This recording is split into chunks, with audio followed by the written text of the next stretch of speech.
बिस्मिल्लाहिर्रहमानिर्रहीम। अस्सलाम वालेकुम स्टूडेंट्स, एजुकेशन फॉर ऑल में एक मरतबा फिर आपको खुश आमदीद।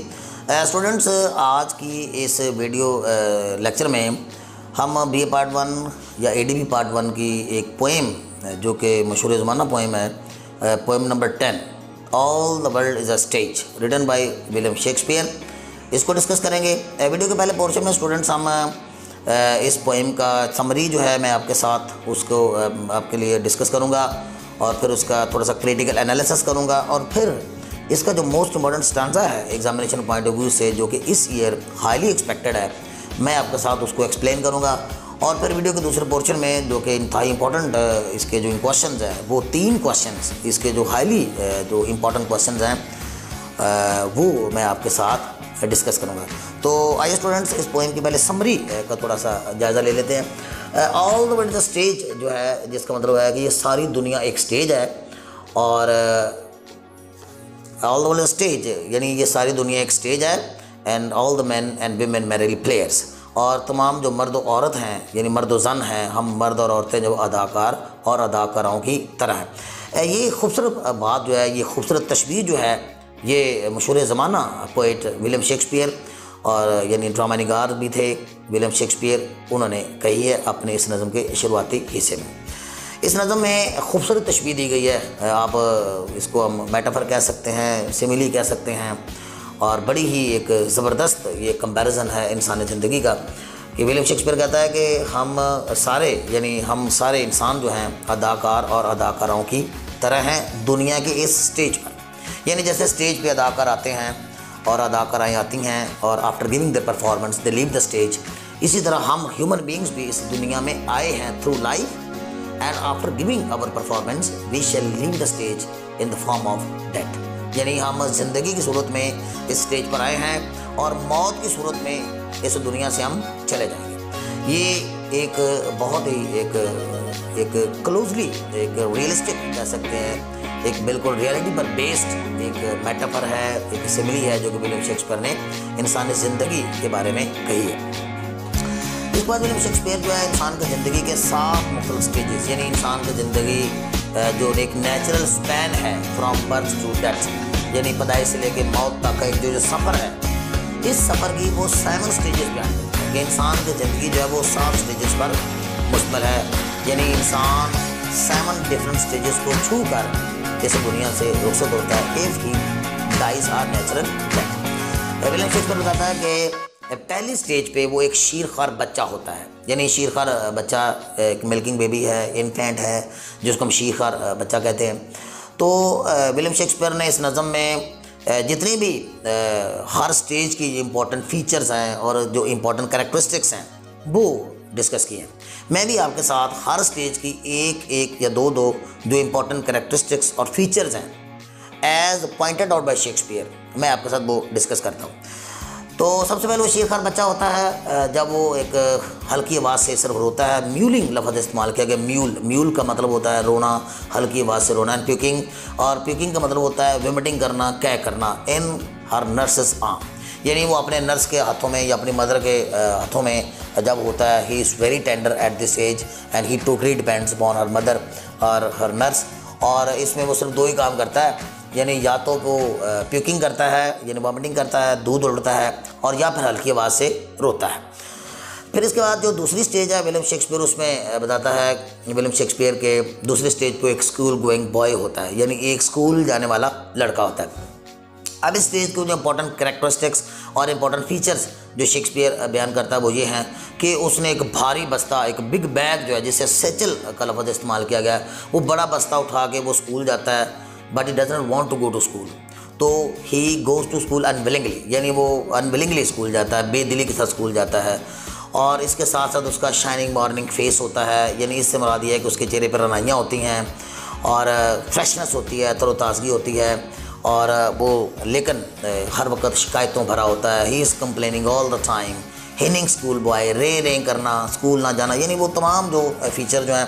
अलग नज़म जो है को 400-450 साल पुरानी ये नज़म है, लेकिन हमें ऐसा लगता है कि जैसे विलियम शेक्सपियर ने यह नज़म जो है आज के दौर के जो स्कूल गोइंग बॉयज़ हैं उनके लिए लिखी है। और वाकई ऐसा ही है कि इस एज में students do not want to go to school on daily basis. ये उनके लिए बड़ा बोरिंग काम है और फ्रेशनेस होती है, हालांकि चेहरे पे तरोताज़गी होती है, फुर्तियाँ होती हैं, चुस्तियाँ होती हैं, लेकिन वो स्कूल जाते हुए ऐसे चलता है। राइटर ने बड़ा खूबसूरत एक यहाँ पे एक तशबीह इस्तेमाल किया कि एट स्नेल स्पेस, यानी एट स्नेल स्पेस का मतलब बहुत ही सुस्त रफ्तारी के साथ, बहुत वेरी स्लोली, यानी ही गोज़ टू स्कूल अनबिलीगली, यानी मुराद है कि एट स्नेल स्पेस वो जाता है और बड़ा स्लोली जाता है। बहुत इंपॉर्टेंट स्टांजा है। इसके बाद जो है तीसरी स्टेज पे ये भी बहुत इंपॉर्टेंट स्टांजा है। एक वो लवर की स्टेज आती है, यानी तीसरी स्टेज पे ही बिकम्स ए लवर, यानी एक वो यंगस्टर का रूप धारता है तो लव करता है और मोहब्बत करता है, और मोहब्बत की कैफियत जब उसके ऊपर तारी होती है तो वो उस मोहब्बत की तमाम जो उससे जो जुड़ी जो परेशानियां हैं, गम हैं, जुदाई के गम हैं, वो सारे सहता है। जुदाई के सदमे उसे बर्दाश्त करने पड़ते हैं और उसका दिल नहीं करता मुख्तलफ, वो सिर्फ एक ही काम जो है उसे वो आसान लगता है और वो मोहब्बत के कामों में ही इन्वॉल्व रहता है, और इसके साथ साथ वो अपनी महबूबा की तारीफ़ें करता रहता है। यानी he goes on praising the beautiful features of his beloved, ये एक बात है। और दूसरा दुख भरी शायरी, यानी जो ट्रेजिक पोइट्री है वो भी वो सुनता है। विलियम शेक्सपियर ने बहुत ही एक्यूरेट अंदाज से और बड़े एक रियलिस्टिक अंदाज से एक आशिक की तस्वीर खींची है। आशिक चाहे विलियम शेक्सपियर के दौर का 450 साल पुराना हो, और चाहे यूरोप का आशिक हो, और चाहे आज के दौर का ये आशिक हो, लवर हो, ये तमाम फीचर आज भी हम ये देखते हैं जिसको विलियम शेक्सपियर ने इंतहाई वेरी एक्यूरेटली और वेरी रियलिस्टिकली पॉइंट आउट किया। चौथी स्टेज पे स्टूडेंट्स विलियम शेक्सपियर बताता है कि इंसान जो है एक सोल्जर का रूप धारता है। यहाँ पे सोल्जर से मुराद हरगिज़ भी एक फ़ौजी नहीं है कि वो लड़ता है, फाइट करता है, इससे मुराद ये नहीं है। Here soldier means a struggling person, a person who struggles, यानी वो जो अपने सर्कमस्टेंसेस के साथ, अपने हालात के साथ फाइट करता है, और इस उम्र में वो ही becomes a player of dangers, यानी वो ख़तरात का खिलाड़ी बन जाता है। ही टेक्स मैनी रिस्क, वो बहुत से रिस्क लेता है, अपने कारोबार रिस्क ले सकता है, अपने करियर के वो रिस्क लेता है। और इस उम्र में एक और इम्पॉर्टेंट फीचर वो ये बताता है कि जब दूसरे उससे आगे निकल जाते हैं या वो पीछे रह जाता है तो ही बिकम्स जेलस, वो जेलस हो जाता है। और इसमें चूँकि वो इमोशंस उसके अंदर ज़्यादा होते हैं और इस उम्र में वो फाइटिंग एक स्पिरिट भी उसके अंदर आ जाती है, और वो बड़ी जल्दी ही लड़ने पे और इज़्ज़त के मामलात में मार कुटाई और लड़ने पे उतर आता है। तो ही बिकम्स वेरी इमोशनल, इस एज पे वो होता है बहुत ज़्यादा at the peak of his emotions, at the peak of his feelings. इसके बाद विलियम शेक्सपियर बताता है कि पांचवें स्टेज पे वो एक जज का रूप धारता है, यानी ये इंसान का हम एक जर्नी डिस्कस कर रहे हैं as pointed out by Shakespeare. तो पांचवें स्टेज पे वो एक जज का रूप धारता है, और यहाँ पे जो इंपॉर्टेंट फीचर्स और कैरेक्टरिस्टिक्स विलियम शेक्सपियर हमारे साथ शेयर करता है वो ये है कि जब वो एक जज का रूप धारता है तो ही बिकम्स वेरी सेंसिबल पर्सन। तो उसके फिजिकल चेंजेस भी आना शुरू हो जाते हैं, उसकी आई साइट वीक हो जाती है, आंखों पे ऐनक आ जाती है, और चेहरे पे संजीदगी यानी सीरियसनेस का एक एलिमेंट जो है वो भी उसका एक नुमाया फीचर बन जाता है। और इस उम्र में वो अक्ल दानिश की बातें करता है, अक्ल दानिश दानाई के साथ वो बातें करता है, संजीदगी के साथ बातें करता है। और अगर किसी को समझाना हो तो जो ज़रब और मिसाल हैं, कोटेशन जो हैं, माजी की मिसालें और जदीद जो इंस्टेंसेस जो हैं, एलिस्ट्रेशंस जो हैं, वो दे दे के क्या है कि वो समझाने की कोशिश करता है। तो this is the very common feature of our parents also because they are at the stage of जज, क्योंकि वो भी एक जज की स्टेज पे ही होते हैं। That's why they go on advising us on different occasions. वो बच्चों को समझाते रहते हैं और वो दूसरों के मसाले दे दे के हमें समझाते हैं, हमें मोटिवेट भी करते हैं, हमें गाइड भी करते हैं, हमें डांटते भी हैं। तो ये विलियम शेक्सपियर ने इंसान की ज़िंदगी की जो पाँचवीं स्टेज है उसका बड़ा एक्यूरेटली जो है एक बार फिर जो है वो उसका एनालिसिस किया है। छठी स्टेज पे वो एक बूढ़े आदमी का रूप धारता है, ये बिकम्स ओल्ड, और इसमें उसकी आई साइट बिल्कुल ही वीक सी होना शुरू हो जाती है और उसकी ग्लासेस वगैरह लग जाते हैं। उसकी जो बड़ी मर्दाना गरजदार आवाज़ होती है, मैनरल वॉइस होती है, वो कमज़ोर होना शुरू हो जाती है, बल्कि चाइल्डिश ट्रेबल यानी लफ्ज़ यूज़ किया गया है कि जैसे बच्चों जैसे कमज़ोर आवाज़ है उसमें तब्दील हो जाती है। उसका जो बड़ा भारी हैवी जो एक जिस्म था वो ढलना शुरू हो जाता है और वो फिज़िकली स्लिम होना शुरू हो जाता है, बल्कि हमें कहना चाहिए कि वो डेबिलिटी फील करता है, वीकनेस फील करना शुरू कर देता है। और आई साइट इतनी कमज़ोर हो जाती है कि ग्लासेस मुस्तकिल तौर पर उसे अपने नोज़ के ऊपर जो वो लगानी पड़ती हैं। चीज़ों को भूलने की एक बीमारी उसके साथ अटैच हो जाती है एज फैक्टर की वजह से।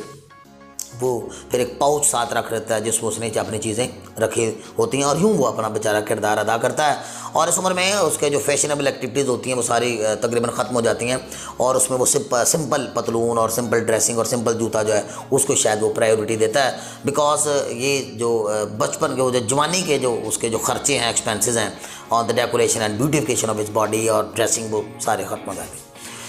इसके बाद इंतहाई पैथेटिक स्टेज आती है जो कि लास्ट स्टेज है, जिसको हम 7th स्टेज कहेंगे। इस 7th स्टेज पे ही बिकम्स वेरी वेरी ओल्ड, यानी नियर डेथ, जब वो एक बहुत बुढ़ा हो जाता है और तकरीबन नियर डेथ होता है और इतना वो वीक हो जाता है कि ही अगेन डिपेंड्स अपॉन अदर्स, वो दूसरों के ऊपर डिपेंड करता है। इस उम्र में राइटर कहता है कि ये एक मैर ओब्लिवियन का ज़माना होता है, यानी ओब्लिवियन से मुराद ये है कि भुलक्कड़पन का ज़माना होता है, चीज़ें याद नहीं रहती हैं, वाक़यात याद नहीं रहते, काफ़ी देर सोचता है किसी चीज़ को नाम वगैरह याद करना हो तो। और फिर ये एक हिस्ट्री है, जिनमें सनफ़ कहता है कि ये एक वाक़यात से भरी उसकी जो एक तारीख़ है, यानी इतनी तवील ज़िंदगी इंसान गुजार चुका होता है इस उम्र में तक पहुँचते पहुँचते, तो बहुत से अच्छे हैपनिंग्स, अच्छे वाक़यात और बुरे वाक़यात जो है वो सारे ही उसकी ज़िंदगी में बेशुमार वाक़यात हुए होते हैं। तो यूँ एक पूरी की पूरी एक हिस्ट्री होती है, ये एक हिस्ट्री है, राइटर कहता है ये एक तारीख़ होती है, ये ख़त्म हो जाती है। और इस उम्र में राइटर फिर आखिर पे बड़े अफसोस के साथ कहता है कि सैंस टीथ, इस उम्र में वो दांतों के बगैर होता है, सैंस आइज़, आंखों के बगैर होता है, सैंस टेस्ट और सैंस एवरीथिंग, यानी हर चीज़ के बगैर होता है। तो यूँ जो है इंसान की ज़िंदगी का ये जो जर्नी है फ्रॉम बर्थ टू डेथ जो है वो अपनी कंप्लीशन की तरफ जाता है। स्टूडेंट्स, नज़म थोड़ा सा लंबी होगी, लंबी इसलिए भी हो गई क्योंकि 7 स्टेजेस थी जो कि विलियम शेक्सपियर ने हमारे साथ डिस्कस किए हैं, तो उनको एक एक स्टेज को 2-2, 3-3 फीचर्स मैंने आपके साथ डिस्कस किए हैं।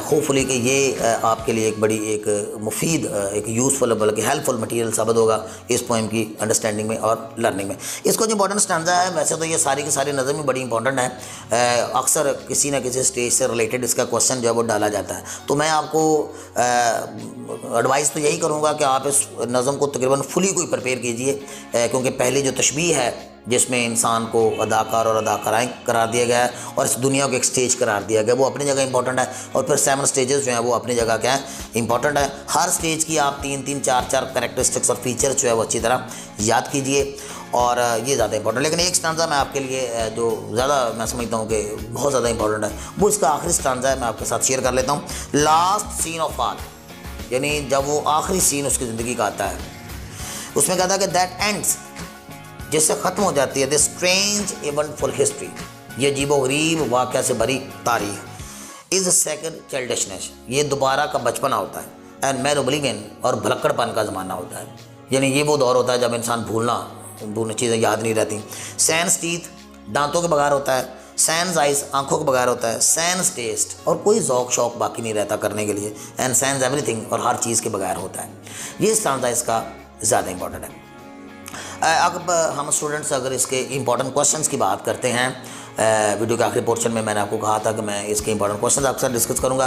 तो इसके जो डिफरेंट स्टेजेस हैं, यानी पहले स्टेज पे भी आपको क्वेश्चन आ सकता है कि point out the first stage as described by William Shakespeare, लेकिन इसकी जो तीसरी स्टेज वाला क्वेश्चन है लवर वाला, यानी एज ए यंग मैन, ये सवाल इम्तिहान में अक्सर आया है कि as a young man how do you agree William Shakespeare description of a lover, कि आप एक यंग मैन है, इसके हैसियत से विलियम शेक्सपियर ने जो एक लवर की स्टेज बयान की है, आप उससे किस हद तक एग्री करते हैं। तो हम ये कहेंगे कि विलियम शेक्सपियर ने बहुत एक्यूरेटली, बहुत एक रियलिस्टिक अंदाज में इंसान की ज़िंदगी, एक लवर की ज़िंदगी, बल्कि एक लवर की ज़िंदगी का उसने तजिया किया है, एनालिसिस किया है, और जितने भी फीचर्स और कैरेक्टरिस्टिक्स उसने पॉइंट आउट किए हैं ये बिल्कुल 100% क्या है, करेक्ट है। और फिर जो फीलिंग्स इस उम्र में एक लवर को जिन जिन टेंशन्स का, परेशानियों का, मोहब्बत की राह में जिन जिन दफ़ाओं का सामना करना पड़ता है, अब उनका जिक्र करेंगे, और जिस तरह से वो अपनी महबूबा की तारीफ़ करता है अब उसका जिक्र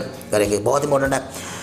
इसके बाद जो है इसका इंपॉर्टेंट क्वेश्चन ये भी आता है कि डिस्कस 4th और the 5th stage of man's life, ये भी यानी सेपरेटली भी आपसे वो क्वेश्चन पूछ सकता है। और सबसे इंपॉर्टेंट क्वेश्चन एक और भी है, वो ये है कि which stage has been described most accurately bye William Shakespeare, यानी कौन सी स्टेज है जो मोस्ट एक्यूरेटली बयान की गई है। तो इसमें जब वो स्पेसिफिकली आपको नहीं कहता कि तीसरी या चौथी बयान करें या 5वीं स्टेज बयान करें, तो फिर आप लवर की स्टेज ले लीजिएगा। आप बताइएगा कि वैसे तो 7 स्टेजेस उसने बहुत ज़्यादा एक्यूरेटली और बयान की हैं, बड़े एक बिल्कुल सही एक अंदाज से पेश की हैं, एक्यूरेटली पेश की हैं, रियलिस्टिकली पेश की हैं, लेकिन आप तीसरी स्टेज को बता दें कि ये मेरे ख्याल में मोस्ट एक्यूरेटली पेश की गई है। इसके अलावा आप जो इंसान की ज़िंदगी की आखिरी स्टेज है, 7th स्टेज, जिसमें वो इंतहाई बूढ़ा होता है, क्रिबल मर्ग होता है, भुलक्कड़पन का शिकार होता है, वाक़या से बड़ी तारीख लिए हुए बेबस लेटा पड़ा होता है, क्रिबल मर्ग होता है, वेटिंग फॉर हिज डेथ, आप उसको भी आप जो है इसका जिक्र कर सकते हैं। तो स्टूडेंट्स, आज का ज़रा वीडियो सेशन हमारा थोड़ा सा लंबा हो गया इस लिहाज से, क्योंकि ये नज़म जो है इंतहाई इंपॉर्टेंट है, क्योंकि इसकी 7 स्टेजेस हैं और फिर इसके क्वेश्चंस भी आप 5 ईयर्स के पेपर उठा के देख लीजिए। सबसे ज़्यादा क्वेश्चन जो हैं पोइम्स के सेक्शन में इसी में से पुट किए जाते हैं। तो होपफुली स्टूडेंट्स के हमारा आज का जो वीडियो लेक्चर है आपके लिए बड़ा मुआवन, आपके लिए बड़ा हेल्पफुल साबित होगा। नेक्स्ट वीडियो में आपके साथ हम नेक्स्ट पोइम जो है वो डिस्कस करेंगे। टिल देन, खुदा हाफिज़।